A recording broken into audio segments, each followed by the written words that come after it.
오늘 말씀 가지고 유혹의 자리에 머물지 말라, 유혹의 자리에 머물지 말라는 제목으로 말씀 나눕니다. 어제 우리가 본 대로 여로보암은 자기 마음대로 종교를 만듭니다. 그래서 백성들을 우상숭배 자리로 인도하는 일을 합니다.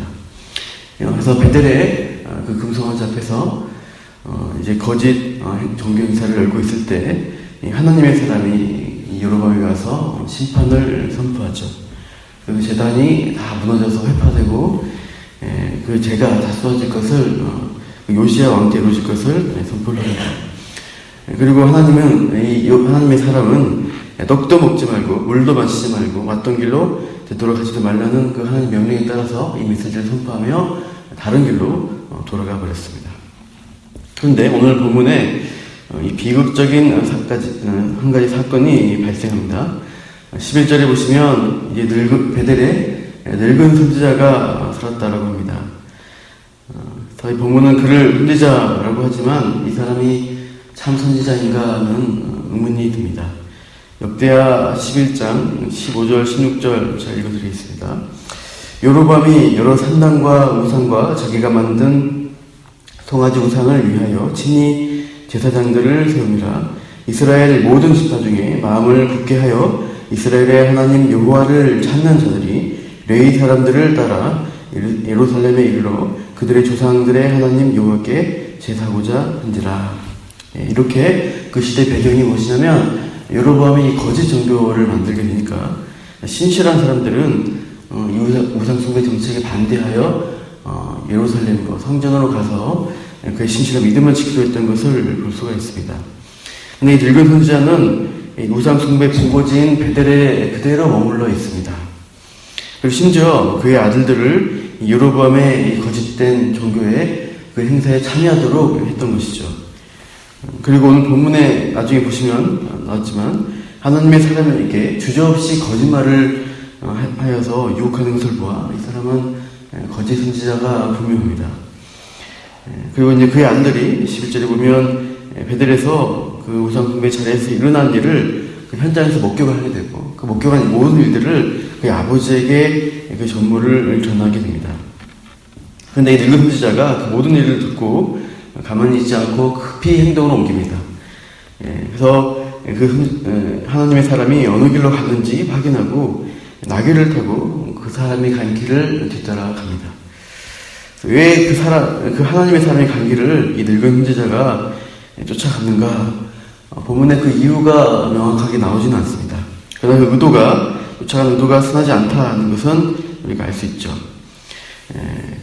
거짓으로 유혹을 하게 되는데 아마도 여로보암 편에선 거짓 선지자로서 북이스라엘에게 불량에 선포된 메시지를 약화시키려고 한 것일 수도 있고요. 또 여로보암의 초대에도 거부했던 그 하나님의 사람을 자기 집에 오신다고 하면은 자기의 위상이 좀 높아질 수 있지 않나 그런 마음에서 이 사람을 따라갈 수 있다고 사람을 따라간 것으로 볼 수도 있습니다. 아무튼 그를 쫓아가는데 가니까 상수리 나무 아래에 앉아서 쉬고 있는 하나님의 사람을 만나게 됩니다. 그리고 15절 보시면 여로보암과 비슷한 제안을 하죠. 그가 그 사람에게 이르되 나와 함께 집으로 가서 떡을 먹으라. 11절에서 이 늙은 선지자는 분명히 떡도 먹지 말고 물도 마시지 말고 왔던 길로 되돌아가지 말라고 한 그 선지자의 메시지를 들었습니다.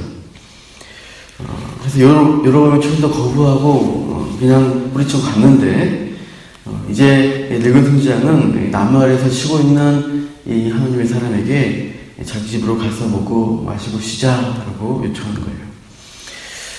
이에 대해서 하나님의 사람의 대답이 16절과 17절에 나옵니다.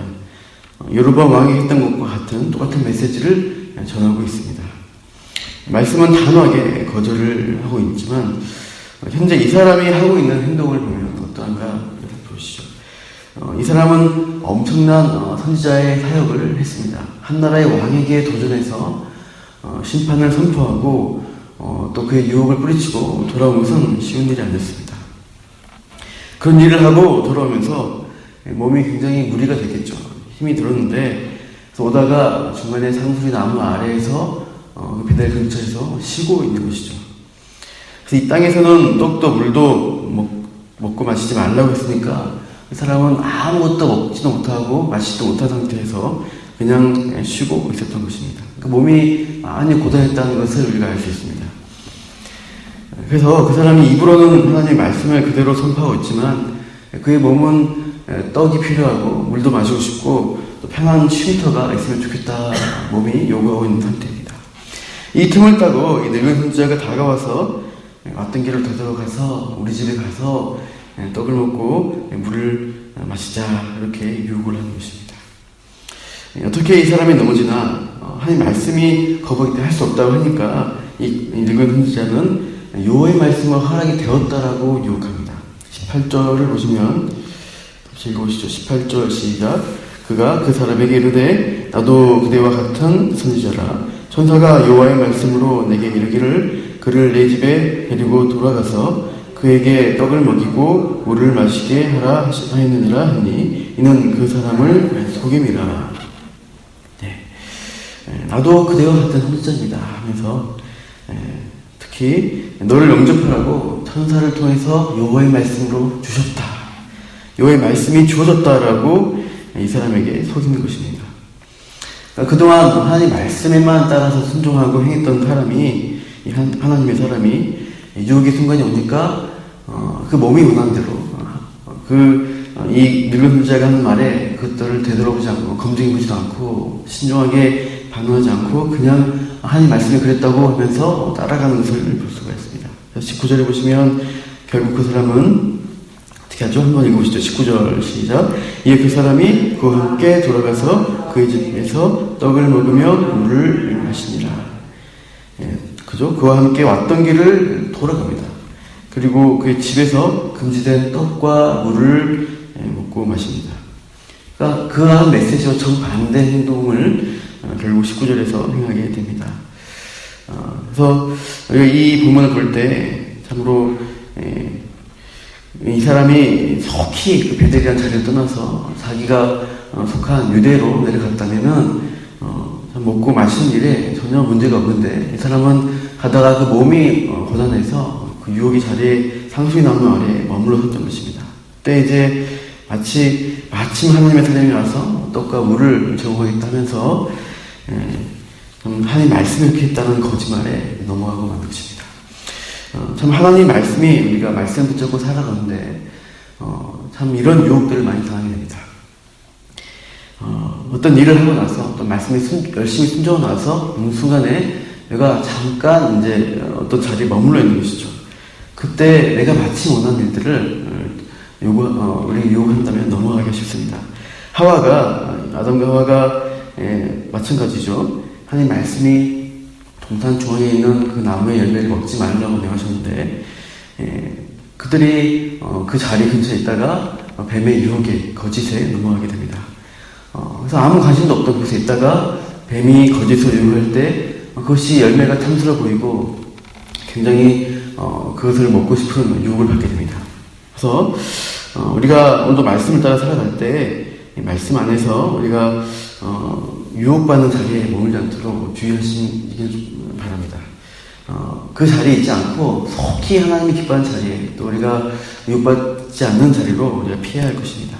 그래서 우리가 또 말씀 따라 살아갈 때 우리의 세상에 그러한 거짓된 것들 또 우리를 유혹하는 것들 넘어지게 하는 그런 자리들을 분별하고 아예 피하시는 것을 우리가 또 지혜롭게 생각하시면서 오늘 하루 살아가시기를 축원합니다. 기도하겠습니다. 하나님, 오늘 말씀에 하나님의 사람이 하나님의 말씀을 명령을 잘 수행하고 되돌아가다가 그의 몸이 굳어나여 상중 나무 아래 쉬게 되었습니다. 그때 마침 베델의 선지자가 다가와 유혹을 하고 여호와의 말씀을 따는 거짓말에 속아서 돌아가서 하나님 금지하신 것들을 그대로 행하게 됩니다. 하나님, 우리가 참 이런 일들이 하나님 말씀을 따라 사는 사람들에게 일어나기 쉽다는 것을 우리가 경고로 받습니다. 하나님 말씀이 원하는 것, 또 하나님의 기뻐하는 일들을 행할 때 우리가 어떤 일을 하고 안심하고 유혹의 자리에 머물러 있다가 우리가 얼마나 쉽게 참 넘어갈 수 있는지를 돌아봅니다. 우리의 연약함을 생각하며 오늘도 유혹의 자리, 우리를 넘어뜨린 자리에 있지 않냐고 하나님 말씀이 있는 그 자리, 신실한 자리에 있을 수 있도록 우리를 붙들어 주시고, 오늘도 말씀과 기도의 자리 가운데서 하나님 능히 이길 수 있는 마음과 능력을 허락하여 주시옵소서. 맡겨드리며 예수님 이름으로 기도합니다.